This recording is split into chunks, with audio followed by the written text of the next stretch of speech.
दोस्तों मैं जगदीप सिंह आपका स्वागत करता हूं ग्रो यूट्यूब चैनल में। आज इस वीडियो में हम बात करने वाले हैं टेलीकॉम सेक्टर की दो ऐसी कंपनीज की जो रिसेंट के टाइम में काफी न्यूज में रहती हैं, जिनके नाम है Bharti Airtel and second is Vi, जिसको वोडाफोन आइडिया के नाम से भी आप जानते हैं। सबसे पहले अगर मैं वोडाफोन आइडिया की बात करता हूं, पिछले कुछ टाइम से ये कंपनी काफी प्रॉब्लम से निकल के आ रही थी। एक टाइम पे इसका शेयर प्राइस 4 रुपए के आसपास भी चला जाता है, लेकिन उसके बाद काफी सारे न्यूज निकल के आते हैं, कभी फंड रेजिंग के, कभी इसके अलावा जो इनके ऊपर एजीआर ड्यूज हैं वो उसका सुप्रीम कोर्ट से जो डिसीजन निकल के आया था।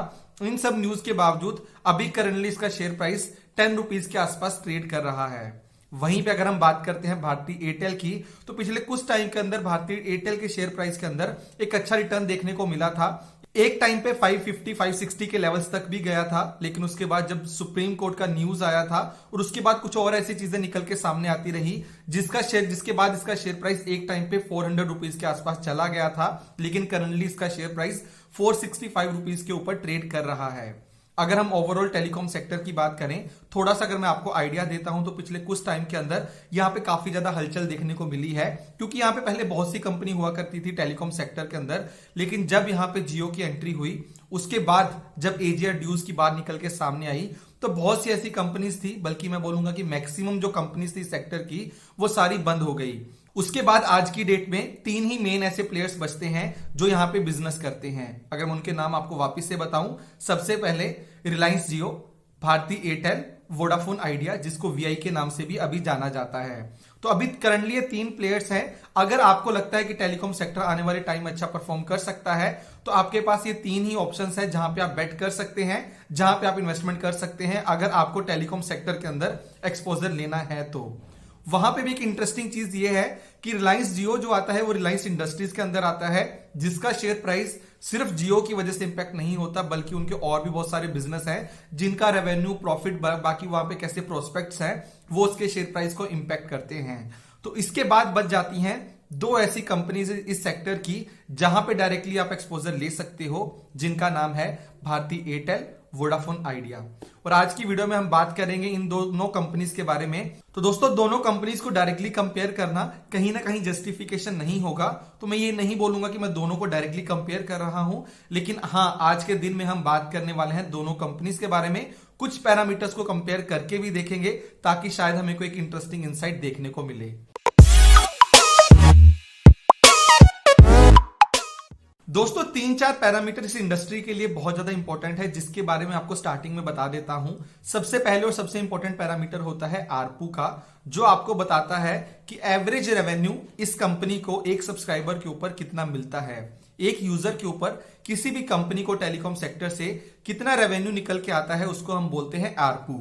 और रिसेंट के टाइम में अगर देखें, तो जब रिलायंस जियो आया था, जब यहां पे बहुत बड़े लेवल पे प्राइसिंग वॉर चल रहा था, तो आरपू का नंबर बहुत ज्यादा नीचे चला गया था। लेकिन पिछले कुछ टाइम के अंदर टेलीकॉम सेक्टर के अंदर हमें कंसोलिडेशन देखने को मिला है, जिसके बाद कंपनीज ने अपने टैरिफ प्लान्स को हाइक करना स्टार्ट कर दिया है। यहां पे इंटरेस्टिंग नंबर काफी सारे निकल के आते हैं, क्योंकि इंडिया में जो भी 1 GB का जो प्राइस है डेटा का, अगर आप उसको किसी भी डेवलप्ड कंट्रीज के साथ कंपेयर करते हैं, तो उसके कंपेरिजन में सिग्निफिकेंटली कम है। जिसके चलते एयरटेल से ये न्यूज भी निकल के आई थी कि उन्होंने बोला है, जैसा कि पिछले वो कुछ महीनों से करते आ रहे हैं, कि अपने आरपू बढ़ाने की बात करते हैं, और उन्होंने करके भी दिखाया है। पिछले कुछ टाइम के अंदर अगर आप एयरटेल का आरपू देखेंगे तो काफी अच्छा निकल के आया है, और पूरे टेलीकॉम सेक्टर के अंदर अभी करंटली सबसे ज्यादा आरपू एयरटेल का सामने निकल के आता है।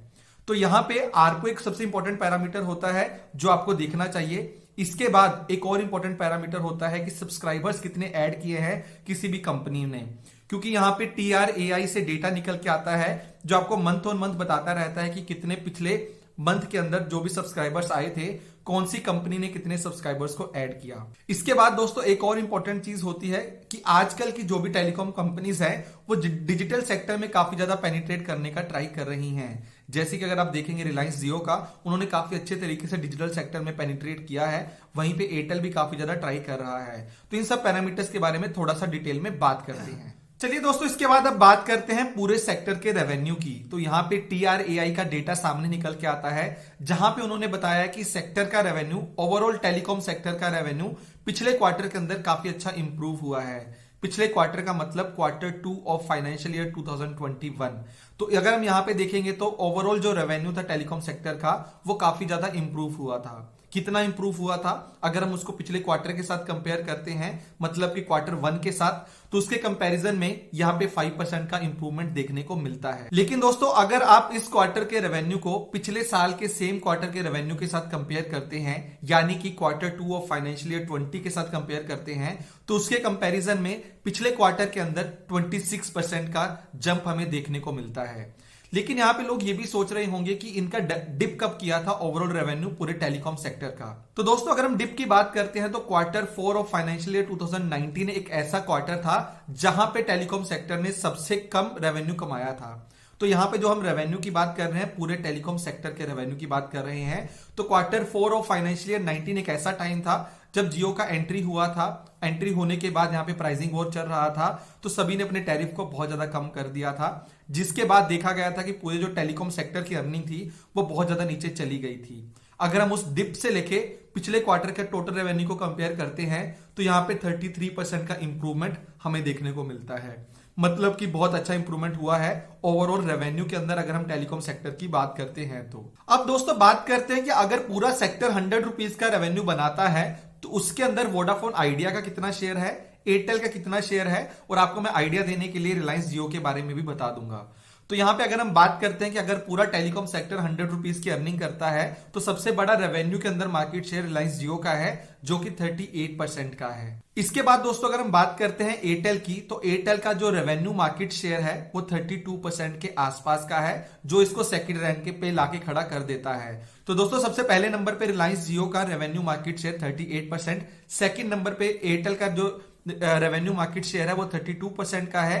वहीं पे अगर हम बात करते हैं वोडाफोन आइडिया यानी कि वीआई की, तो इनका रेवेन्यू मार्केट शेयर 20.9% का है। तो दोस्तों यहाँ पे एक इंटरेस्टिंग चीज जिसके बारे में आपको बताना चाहूंगा कि करंटली वीआई का रेवेन्यू मार्केट शेयर 20.9% का है, लेकिन ये अपने पीक से 22 परसेंटेज पॉइंट्स नीचे आ चुका है।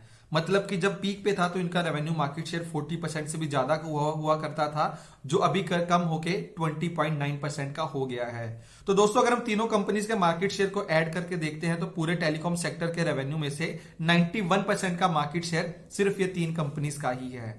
तो जिसकी वजह से बोला जाता है कि यहाँ पे सिर्फ अभी तीन ही कंपनीज हैं जो पूरे सेक्टर के अंदर काम कर रही हैं। दोस्तों इसके बाद बात करते हैं आरपू की। अगर मैं आरपू की यहां पे बात करता हूं तो एयरटेल इस पूरी इंडस्ट्री के अंदर एक ऐसी कंपनी है जिसका आरपू का नंबर हाईएस्ट है। अगर मैं एयरटेल के आरपू की बात करता हूं तो एयरटेल का आरपू 162 रुपीज का है, जो कि इस पूरी इंडस्ट्री के अंदर एक हाईएस्ट नंबर है। वहीं पे अगर हम बात करते हैं वोडाफोन आइडिया का, तो वोडाफोन आइडिया का पिछले क्वार्टर के अंदर जो आरपू निकल के आया था वो 119 रुपीज का था। मतलब कि एयरटेल के कंपैरिजन में इनका आरपू नंबर बहुत ज्यादा कम है, लेकिन अगर हम इसको पिछले कुछ आरपू के नंबर के साथ कंपेयर करते हैं तो वोडाफोन आइडिया का आरपू का नंबर बड़ा है, फ्रॉम 114 रुपीज टू 119 रुपीज। लेकिन दोस्तों यहाँ पे पूरी इंडस्ट्री के अंदर सभी प्लेयर्स ने काफी क्लियरली बोला है कि आने वाले टाइम में वो टैरिफ इंक्रीज करने के बारे में सोच रहे हैं, जिसकी वजह से उनका मेजर फोकस आरपू नंबर को इंप्रूव करने का है। क्योंकि अगर आप यहाँ पे देखेंगे तो काफी ज्यादा डेट होता है नॉर्मली टेलीकॉम सेक्टर की कंपनीज के अंदर, तो अपने डेट लेवल को कंट्रोल करने के लिए, अपने डेट को मैनेज करने के लिए, इसके अलावा अपनी कॉस्टिंग के अंदर अपने एबिटा मार्जिन को इंप्रूव करने के लिए सभी कंपनीज आने वाले टाइम में अपने टैरिफ को बढ़ा सकती हैं, बल्कि उन्होंने बोला है कि बढ़ाने वाले हैं, जिसके चलते हमें आरपू के नंबर के अंदर आने वाले टाइम में एक अच्छी ग्रोथ देखने को मिल सकती है। दोस्तों इसके बाद अगर हम बात करते हैं सब्सक्राइबर बेस की, तो वोडाफोन आइडिया के पास 271 मिलियन सब्सक्राइबर्स हैं पूरे इंडिया के अंदर। वहीं पे अगर हम बात करते हैं एयरटेल की, तो एयरटेल के पास 298 मिलियन सब्सक्राइबर्स हैं पूरे इंडिया के अंदर। वहीं पे अगर हम चर्न की बात करते हैं, मतलब चर्न का मतलब होता है कि आप एक टाइम पे वोडाफोन आइडिया के सब्सक्राइबर थे, लेकिन उसके बाद आपने वहां से छोड़ के किसी दूसरी टेलीकॉम कंपनी को ज्वाइन कर लिया, तो वोडाफोन आइडिया के अंदर हमें देखने को मिलता है कि इनका चर्न परसेंटेज पिछले कुछ टाइम के अंदर काफी बड़ा है। मतलब कि जो इनके सब्सक्राइबर्स थे वो वोडाफोन आइडिया से निकल के बाकी कंपनीज के पास गए हैं पिछले कुछ टाइम के अंदर। दोस्तों यहाँ पे एक इंटरेस्टिंग चीज ये निकल के आती है कि जो रिसेंट का डेटा है TRAI का, जो कि अगस्त के मंथ का है, वहां पे एक इंटरेस्टिंग चीज ये निकल के आती है कि एयरटेल एक ऐसी कंपनी थी जिसने सबसे ज्यादा सब्सक्राइबर्स ऐड किए थे अगस्त मंथ में, और उसका नंबर था 28 लाख से ज्यादा का। मतलब कि एयरटेल ने अगस्त के अंदर 28 लाख सब्सक्राइबर्स को ऐड किया। वहीं पे अगर हम रिलायंस जियो की बात करते हैं तो उन्होंने 18 लाख सब्सक्राइबर्स को ऐड किया था। मतलब कि यहां पे देखने को मिलता है कि एयरटेल ने काफी अच्छा परफॉर्म किया है पिछले कुछ मंथ्स के अंदर। इन्होंने अपने आरपू को भी इंप्रूव किया और आरपू इंप्रूव करते करते साथ में अपनी ग्रोथ को भी मेंटेन करके रखा हुआ है, जो कि ग्रोथ हमें इसके सब्सक्राइबर बेस के अंदर देखने को मिलती है। इसके बाद दोस्तों मैं बात करता हूं एक और पैरामीटर की, जो कि टेलीकॉम सेक्टर में काफी इंपॉर्टेंट होता है। बल्कि मैं ये बोलूंगा सिर्फ टेलीकॉम सेक्टर के अंदर ही नहीं, वो पैरामीटर वैसे भी बहुत इंपॉर्टेंट होता है, जिसका नाम है एबिटा मार्जिन। तो एबिटा मार्जिन बताता है कि अगर आप अपने कोर खर्चों को निकाल देते हैं अपने रेवेन्यू में से, तो आप कितने की अर्निंग करते हैं। बहुत सिंपल सी टर्म है कि अगर आपने 100 रुपया का सामान बेचा, उसको बनाने में जो रॉ मटेरियल यूज हुआ था वो 50 रुपए का था, तो आपके 50 रुपए बचते हैं, जो कि आपके एबिटा मार्जिन को 50% बना देता है। और मार्जिन जितना अच्छा होता है किसी भी कंपनी के लिए, वो एक बेटर नंबर होता है, क्योंकि जितना अच्छा मार्जिन होगा उतना अच्छा प्रॉफिट होने के चांसेस हैं, क्योंकि बाकी खर्चे बाद में वहां से निकाले जा सकते हैं। तो यहां पे दोस्तों अगर हम बात करते हैं एबिटा मार्जिन की, तो एयरटेल का एबिटा मार्जिन पिछले क्वार्टर के अंदर काफी अच्छा निकल के आया है। अगर हम Q2 की बात करते हैं तो एयरटेल ने रिपोर्ट किया था कि उनका एबिटा मार्जिन 46% के आसपास का है, अगर हम कंसोलिडेटेड में देखते हैं तो 46% के एबिटा मार्जिन को अगर हम कंपेयर करते हैं वोडाफोन आइडिया के साथ, तो हमें देखने को मिलता है कि उनका एबिटा मार्जिन 33% के आसपास का है। मतलब कि एबिटा मार्जिन के कंपैरिजन में एयरटेल काफी अच्छा परफॉर्म करता है वोडाफोन आइडिया से।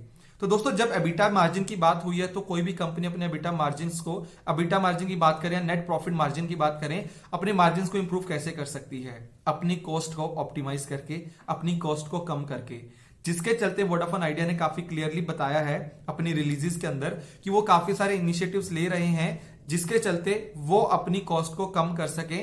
तो अगर उनकी कॉस्ट कम होगी तो आने वाले टाइम में उनका जो ऑपरेटिंग प्रॉफिट मार्जिन है या नेट प्रॉफिट मार्जिन है वो इंप्रूव होने के चांसेस बन सकते हैं। लेकिन ये उन्होंने बताया है आने वाले टाइम में वो इंप्लीमेंट कैसे होता है और इंप्लीमेंट होने के बाद उसका इंपैक्ट एबिटा मार्जिन के ऊपर कैसे निकल के आता है, वो तो हमें आने वाले टाइम में ही पता चलेगा। दोस्तों इसके अलावा दोनों कंपनी से रिलेटेड एक कॉमन न्यूज है, जिसके बारे में आपको पता ही होगा कि इनके ऊपर जो एजीआर ड्यूज थे, जो कि बहुत बड़ी अमाउंट थी।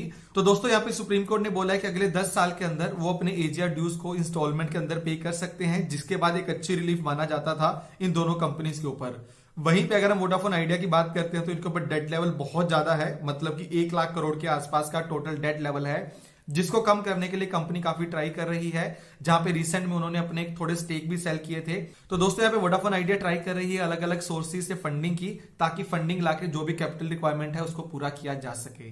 तो दोस्तों ये थी आज की वीडियो, जहां पे हम बताना चाहते थे आपको वोडाफोन आइडिया के बारे में, इसके अलावा उसको कंपेयर करना चाहते थे एयरटेल के साथ। तो मैं उम्मीद करता हूं कि यहां से आपको एक अच्छा आइडिया लगा होगा कि टेलीकॉम सेक्टर ओवरऑल कैसे काम करता है, वहां पे मेजर प्लेयर्स कौन कौन से हैं। तो दोस्तों इसके अलावा सबसे इंपॉर्टेंट चीज ये थी इस वीडियो के अंदर कि अगर आपको ये लगता है कि आने वाले टाइम में आपको टेलीकॉम सेक्टर के अंदर इन्वेस्ट करना है, तो वो कौन से इंपॉर्टेंट पैरामीटर्स हैं जिसको आपको देख लेना चाहिए किसी भी कंपनी में इन्वेस्टमेंट करने से पहले। दोस्तों इसके बाद हम चलते हैं आस्क ग्रो के ऊपर। तो नीचे दिया हुआ क्वेश्चन हमसे ऋषभ ने पूछा है, जो पूछ रहे हैं कि हम आईपीओ को कैसे अप्लाई कर सकते हैं। तो दोस्तों अगर आप आईपीओ पे अप्लाई करना चाहते हैं, तो दोस्तों आईपीओ अप्लाई करने से पहले आपके पास एक डीमैट अकाउंट होना चाहिए। अगर आपने अभी तक अपना डीमैट अकाउंट नहीं खोला है, तो वो आप ग्रो के ऊपर खोल सकते हैं, जो कि बिल्कुल फ्री है। यहाँ पे इंटरेस्टिंग चीज ये भी है कि अकाउंट खोलने के बाद बाकी जगह पे जहां पे आपको एएमसी देना पड़ता है, जिसको हम एनुअल मेंटेनेंस चार्ज बोलते हैं, तो ग्रो के ऊपर वो आपको एएमसी 0 देना पड़ेगा, मतलब कि आपको कोई भी एएमसी नहीं देना पड़ेगा।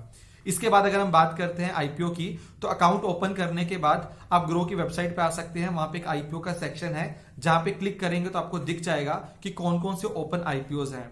इसके बाद जिस भी आईपीओ के ऊपर आप अप्लाई करना चाहते हैं उसके ऊपर क्लिक करेंगे, अपना यूपीआई डिटेल्स को भरेंगे और डिटेल भरने के बाद आपके पास यूपीआई रिक्वेस्ट आएगी, जहां से आपको अप्रूव करना है। और अप्रूव करने के बाद आपकी बिड प्लेस हो जाती है, और आपकी बिड प्लेस होने के बाद जब भी इसकी लिस्टिंग डेट होती है, अलॉटमेंट डेट होती है, तो आपको पता चल जाता है कि आपको शेयर मिले हैं कि नहीं शेयर मिले। अगर आपको शेयर मिलते हैं तो जब भी ये कंपनीज के शेयर आपके डीमैट अकाउंट में आते हैं तो आपकी होल्डिंग के अंदर दिखना स्टार्ट हो जाते हैं, और जब ये कंपनीज लिस्ट होती हैं तो तब आप इन कंपनीज के शेयर्स को बेच सकते हैं। तो ये होता है पूरा आईपीओ का प्रोसेस। तो दोस्तों मैं उम्मीद करता हूं कि आपको आज की वीडियो अच्छी लगी होगी। अगर आपको आज की वीडियो अच्छी लगी तो वीडियो को लाइक करें, कमेंट करके बताएं कि आपको क्या लगता है कि इस टाइम में अगर आपको टेलीकॉम सेक्टर के अंदर इन्वेस्टमेंट करना है तो आपको कहां पे इन्वेस्टमेंट करना चाहिए, वोडाफोन आइडिया के अंदर या एयरटेल के अंदर। अगर आपने अभी तक ग्रो के चैनल को सब्सक्राइब नहीं किया तो जल्दी से ग्रो के चैनल को सब्सक्राइब करें। Happy investing.